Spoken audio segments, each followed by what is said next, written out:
PataBid Quantify walkthrough. So PataBid Quantify is a cloud native electrical, mechanical, and plumbing and fire sprinkler estimating platform. So we're here to help you get through those complex bid scenarios on very complex projects in anything ranging from residential through to industrial. I'm going to go ahead and log in here. And we start out at the estimate management screen. So a few things with the platform. Along the top, we have the admin button here. The platform is full multi-user. So you can have multiple people in an estimate at the same time. You can have multiple users in the platform at the same time. You can set permissions on these users so that they can only see what they're supposed to see, only touch what they're supposed to touch within your platform. It can be a very fine-grained multi-user setup in here with different regions, different kind of divisions between operations versus estimating, and all of those sort of different workflows that you may have depending on the size of your company. If you're, owner operator, you can ignore this. If you're a large enterprise doing hundreds of millions of dollars of bidding in a year, this is definitely something to pay close attention to. And we go through this when we go through all of our training and setup with our clients. We are full multi-industry. So you can have multiple different industries in the database turned on at the same time. You don't have to. You can turn off ones that don't apply to what you're looking at. And this helps clean up the database to dial in exactly what you're looking for. But the takeaway here is you have access to all of it. I'm going to save that and go back to my estimates here. The database. So I'm going to click on the database here, and out of the box, we have a very comprehensive database of items, materials, assemblies, all of this pre-populated to get you going and started in your estimating as fast as possible. So this is the global items database in here, all of the common materials and such that you would be using in your various different estimating workflows. These are tied in with supplier-based pricing. Some of those suppliers we have direct real-time integrations with. There's a number of other ways to bring your pricing in. Because this is cloud native, we are continuously updating the items in this database, and you'll have access to that instantaneously. So as our team adds new materials in, new catalogs, you gain access to that material immediately. You can also customize this however you want. I have my personal dev folder up here. I can add things into this. I can work with this. I can make copies of items out of here and take full ownership of them. You are in total control of your data in here. Anything that you add in as a contractor is locked to your company. Nobody else can see it or touch it. Anything that we add in, you get access to immediately. The same goes for our assemblies. Now, our assemblies are a little bit unique. They are formula driven. So if I drill down into one of my assemblies here, you'll see we don't have a assembly for every individual size of thing in here.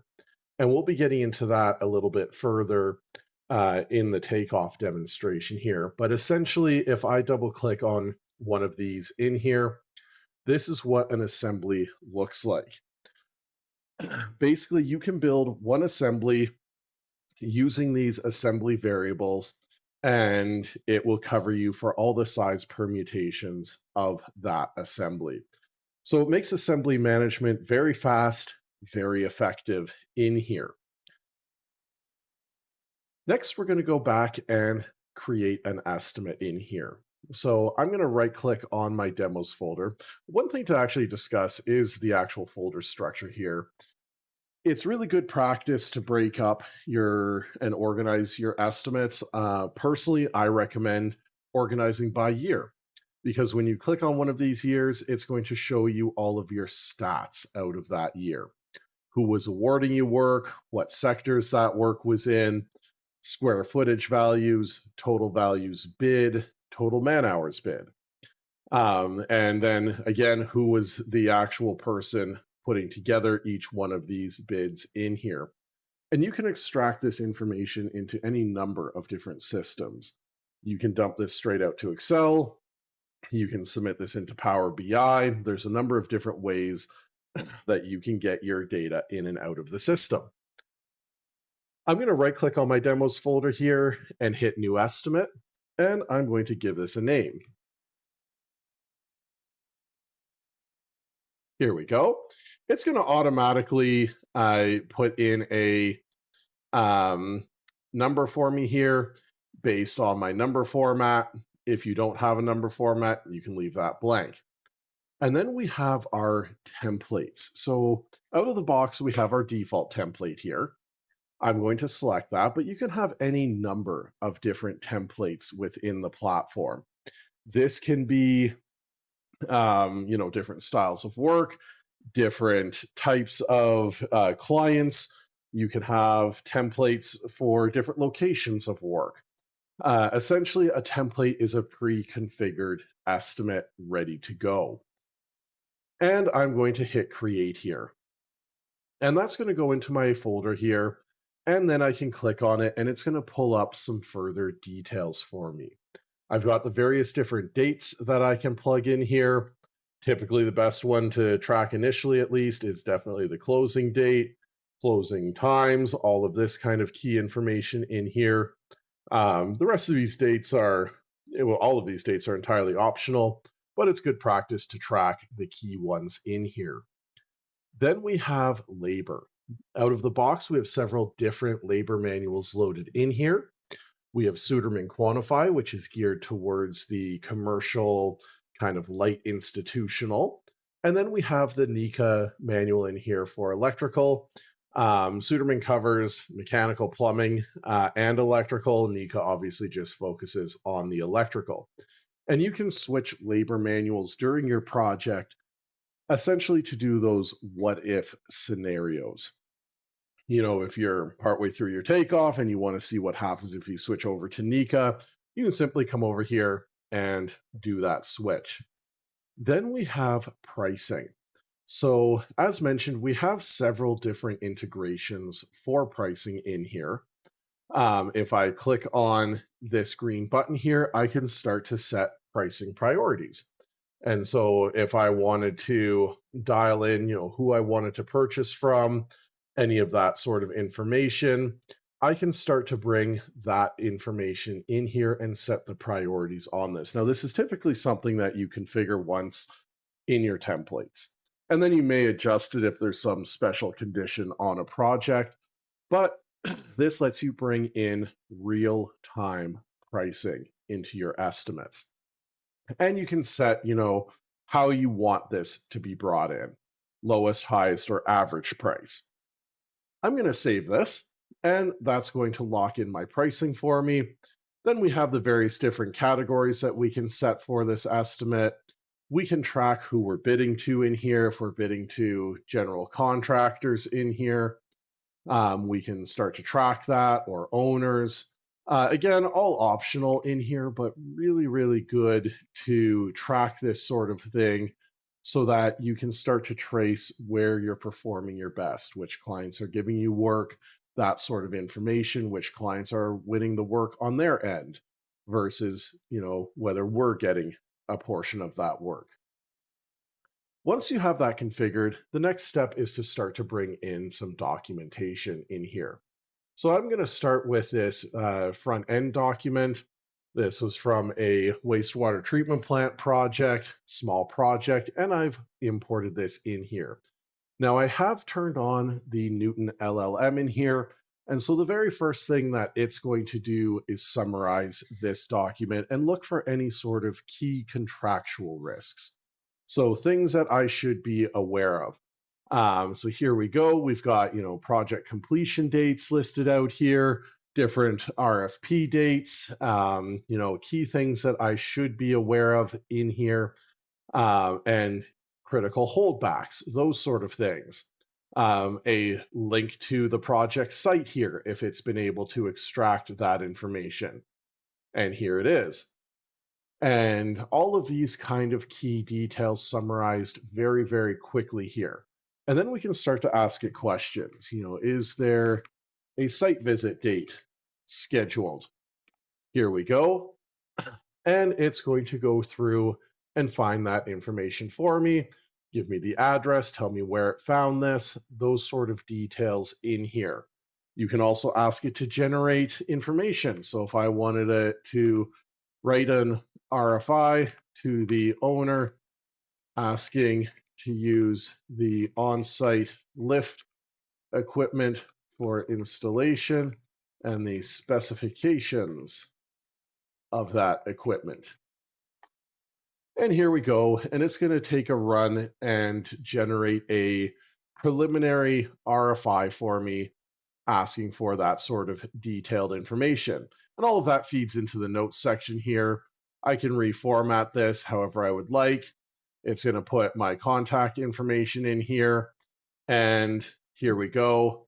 I can now copy and paste this into my email, into my Word document, whatever I have, and I can send this out as an RFI.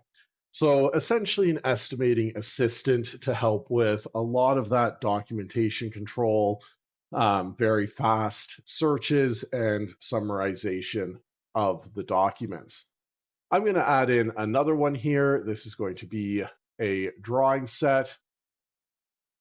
Here we go. So I've got all of the documents in here, and as mentioned, the AI is going to take a run at summarizing that drawing set for me, looking for those key sort of metrics within the drawing set, but it also allows me to then start asking questions of the drawing set, named manufacturers, any and all of those sort of elements in there that would help me in my estimating process. But once we've set things up in here, and you can come back at any time and continue to interact with the documents here also, I'm going to click open. This is going to launch me into the estimate now. On the left-hand side here, I have those documents that I've attached in. I can open these up and see the page names and numbers if they're in there. If they're not named, I can use the AI to go and automatically name them for me. And then I can click on one of these pages in here, and it's going to open it up as essentially a Bluebeam or Adobe or any one of those PDF editors in here. With this opened in here, I can drag it around, I can zoom in, zoom out, navigate the drawings, standard PDF navigation in here, page up, page down, flips the pages for me on the keyboard here, etc. If we're in a larger multi-user kind of environment with a larger document set, that sort of thing, it's generally good practice to organize the documents in here. So I can add a folder into this document, and I'm going to call this my mech and architectural drawings. There we go. And then I can simply drop those drawings into that folder there. Now, again, if you have multiple users working on this estimate at the same time, you might assign that to John. You might send, these are Mark's drawings. However you want to organize things in here, you can have users on the same drawing at the same time. Nothing bad is going to happen in the platform. However, you may end up accidentally double counting things in that scenario. So generally, it's good practice to have a division of labor in here. And you can track, where you're at within the documents here, set different statuses, that sort of thing. Activate a drawing overlay in here if you get addenda for drawing compare, all of those sort of functions in here. Then we have estimate items. These are one-off things that you can create in here. Oh, one last thing to mention on documents. You can also just, if you have no documents for a project, you can add in a blank document here, for example, and just hand enter data in. You can ignore this drawing and just hand bomb things in, or use this as essentially a whiteboard, drafting, putting pictures in, that sort of thing that you can then turn over to the client so that they know exactly what's included in your pricing. Estimate items are one-off things that you can create within this specific estimate. So common use cases are labor allowances for things like crane setup, those sort of functions, or random allowances for notes that they might have on the drawing. Typicals are estimate-based assemblies. So effectively, they're used for things like lighting, equipment, that sort of information. And then we have access to our items database in here. So you can individually pick off items if you need to in here, often used for kind of and rework where you may be replacing light fixtures. You don't need the full assembly. You just need the fixture to swap in and out. Then we have our assemblies database, same sort of thing. And then we have our breakdowns. These are buckets that you can assign your estimate to that allow you to break it out later on. These are pre-populated with the template that I used to open this up. And so if I want to, start working on my distribution system here, I can select that and I can start to take this off, and it's going to go into my distribution bucket here. On the right-hand side, we have quick item pads. Quick item pads, if you're used to Bluebeam, these are similar to the toolboxes in Bluebeam. I can select one of these quick item pads, and these are shortcuts into the items and assemblies databases. And you get all of these out of the box with the platform, and you can edit and customize them however you want in here. You can assign in icons, you can assign in drafting symbols. We have a large library out of the box. You can add your own custom in here if you want to. These are global to your company. So if your chief estimator sets these up, anybody else can use them however they need within the company so that you can have consistent, reproducible estimates in here. Now, to do some takeoff here, I'm going to start with this 15 amp receptacle. I'm going to click on this. It's a commercial job. I'm going to run this in number 12. I'm going to allow a 10-foot drop length. So any of our assemblies where you see this drop length, it is a allowance for extra cable, extra material, that sort of thing. So I'm going to put 10 feet in here, and I could go and start to count all of this off. But what I'm going to do is I'm going to use rapid count here. This is our built-in AI, and I'm going to hit commit here. And that's going to send it off to our servers, and they're going to start doing the counts for me. While that is going on, I can switch over to anything else in here. If I wanted to take off these horn and strobes, I can simply highlight this and hit commit. And it's going to go into the queue, and the servers are going to continuously work on this for me. So essentially, I can do anything else while that's going on. Here we go. Once one is finished, I get this green refresh button here. When I click on that, it's going to refresh this drawing and show me everything that the AI has found.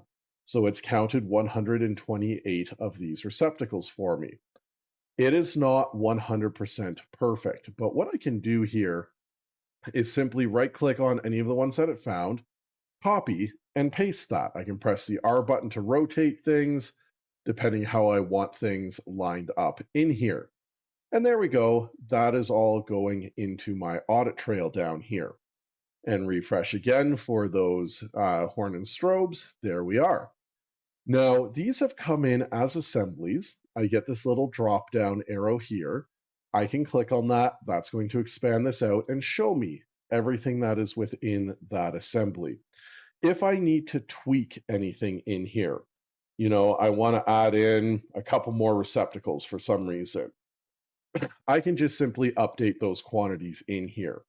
When I do that, it is going to highlight this line to say, notify you that the quantities in here have been adjusted. So the assembly quantities have been modified by a user in here.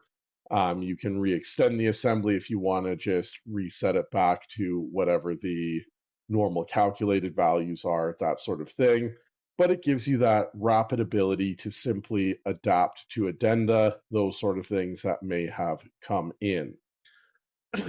If I am going to take off, say, some cable and those sort of things in here, I'm going to go ahead and set the scale on the drawing. Now, I could use the ratios on the drawing, but I am a huge proponent of always use a known dimension.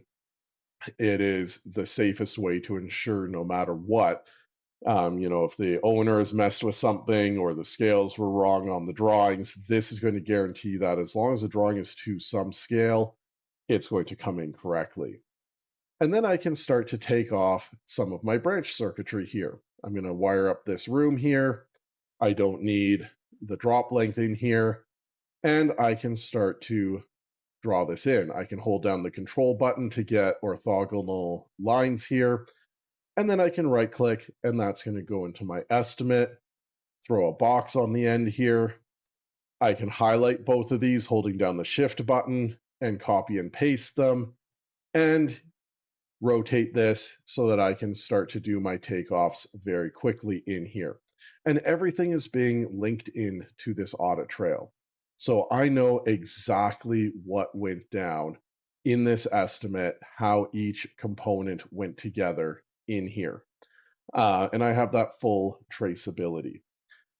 When it comes time to do my home runs here, I can start to, I'm going to run this in EMT. I'm going to have 3 conductors in here, 3/4 inch size. I'm going to allow 10 feet of tail length, so 5 feet of wire out each end here.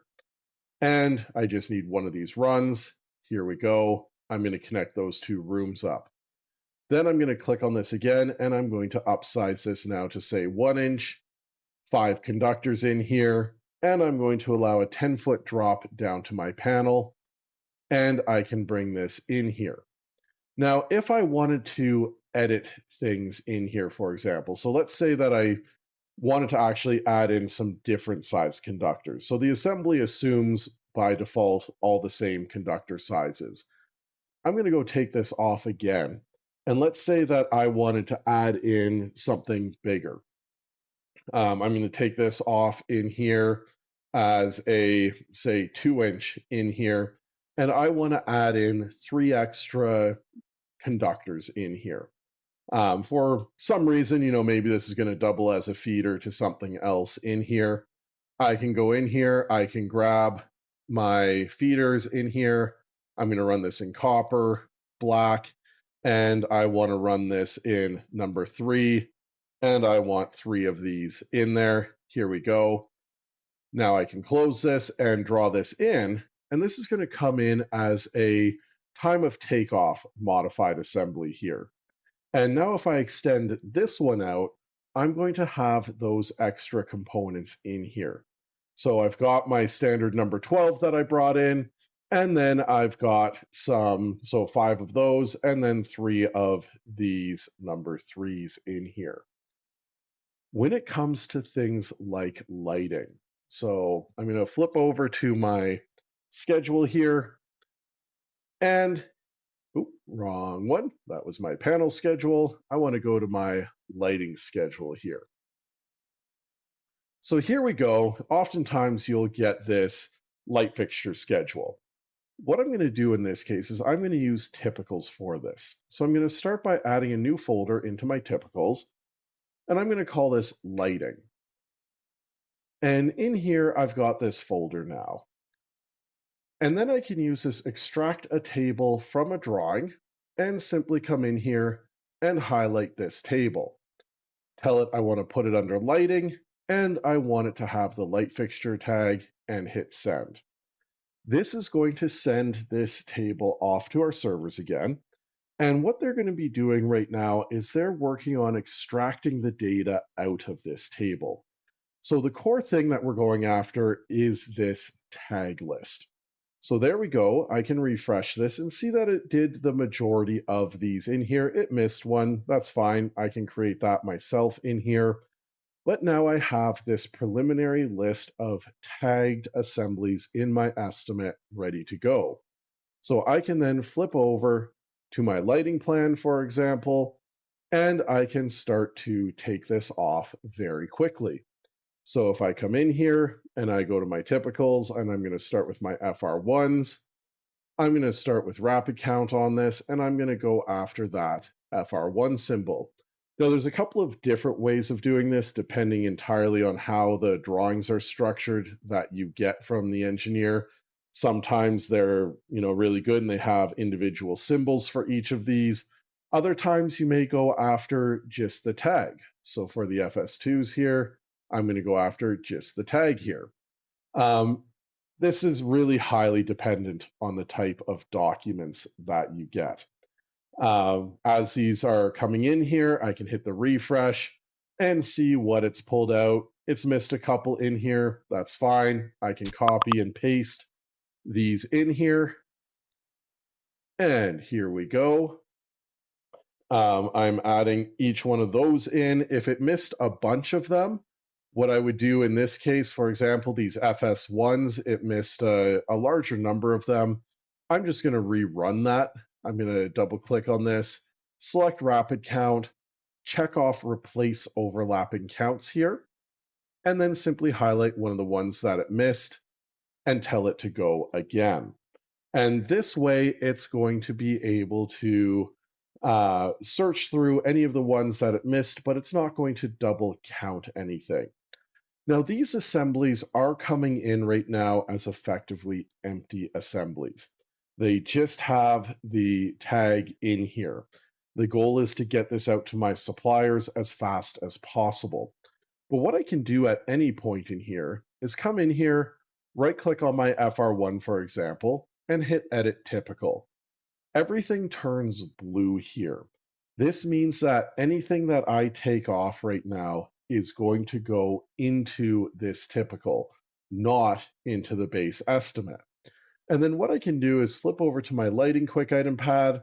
This is a 2x4 lighting fixture, and I'm just going to plug one of these in and add that into my typical, save my typical, and now the system is going to go through my estimate and all instances of that FR1 are going to be updated with that assembly. So as I go through my audit trail here, I can see that it has added in all of my installation that I need for all instances of the FR1. And under typicals here, I can see that it is no longer red, meaning that this is a populated typical in the estimate. Once we're done the takeoff in here, and if you're into design build, just as a heads up, there is the full drafting side of things in here also. If you have to add in, say, receptacles or anything of that nature, you can have all of that detail in here to do comprehensive, detailed drafting of your estimates. But all of these symbols, again, are tied back to my assemblies and such in here, so I can effectively simply draft out an estimate and it will automatically price everything out for me. From there, we go into summary. So in summary, this pulls together everything that we've done up to this point. This is where we get to see our materials, our labor. We have multiple different suppliers turned on this project. It's going to show me which suppliers are coming in.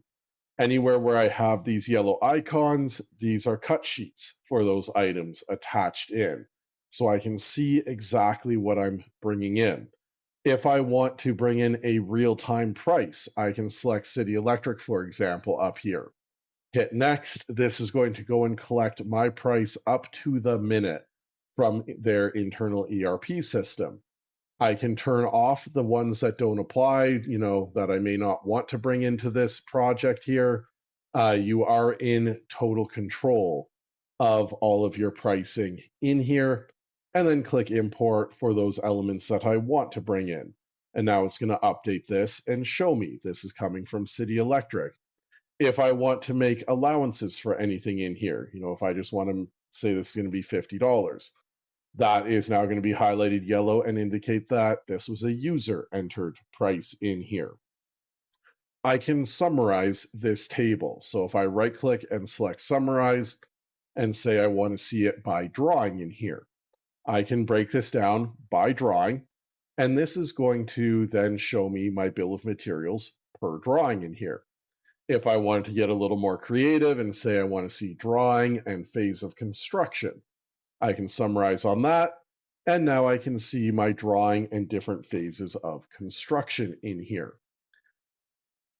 Then I can clear this and go back to my base. I can also toggle on assembly view here if I just want to see, how many of the different assemblies I brought in and what each one of those assemblies are bringing into my estimate, and verify that I don't have any empty assemblies in here.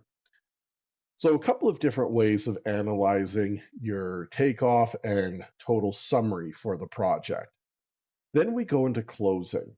I'm going to close on drawing here, hit next, and we start out at labor. There's a couple of different ways of assembling your labor in here.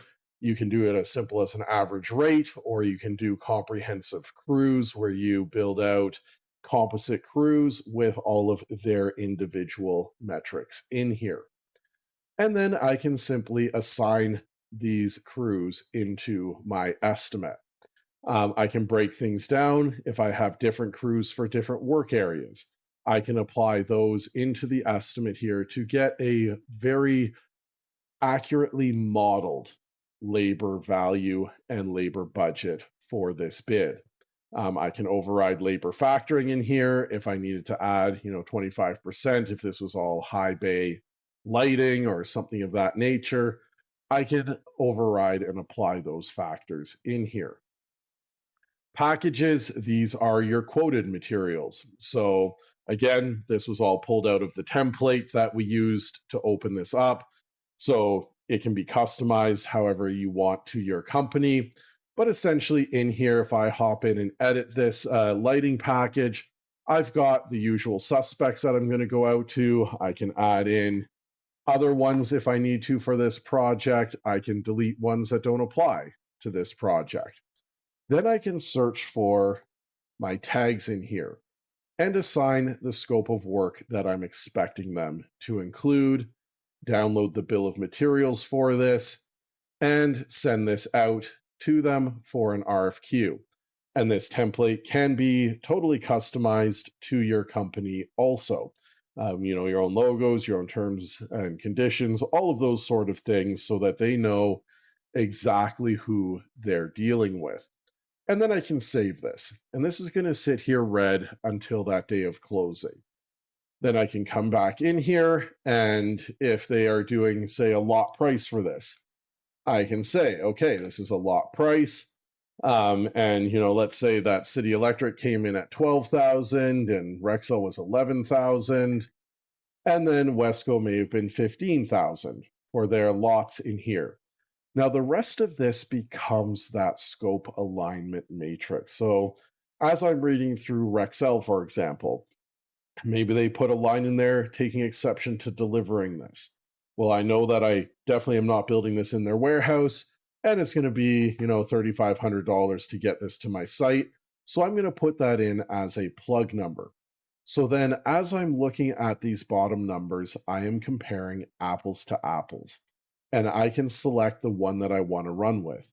I can also allocate this. So right now it's automatically allocated by the system, but since this is all lighting, I'm going to put this all on the lighting drawing here. And then I can save this. And that's where it's going to tell me who I'm carrying in my bid for how much and how it's allocated. And I can hop back in here and have the total story for what went down in that estimate. Subcontracts works exactly the same way. Equipment, this is a library of equipment that you can create in here for any of your sort of rentals, all of that sort of information. And, if I needed this for 5 days. Here we go. I now have my lift in here. I can add in any sort of different equipment that I may need into my library and then into my estimate.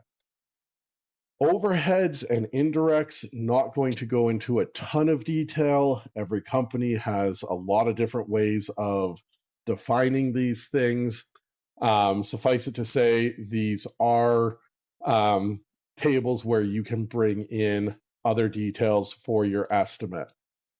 So, for example, if you wanted to make a consumables allowance based on the factored hours, you can plug that in. I've got $2 per factored hour in here, and I've got that in. So you can make all of these formula driven, so they automatically adapt to your bid.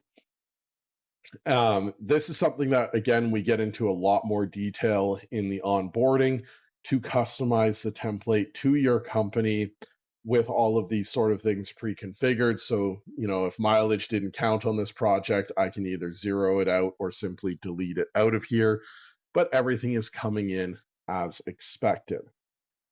Indirects, same sort of thing. This is your project management, your scheduling, coordinators, all of those things that you can add into your estimate here. And again, make them formula driven.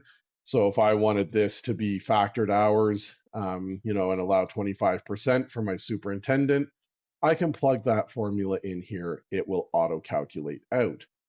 Then we get to our final sales screen here.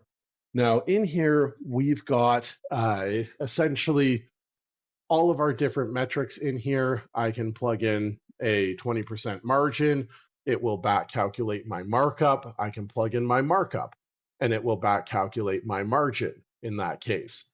I can add in custom rows in here. Again, they can be formula driven to allow for things like bonding and such and insurances. I can track key performance indicators on the estimate here.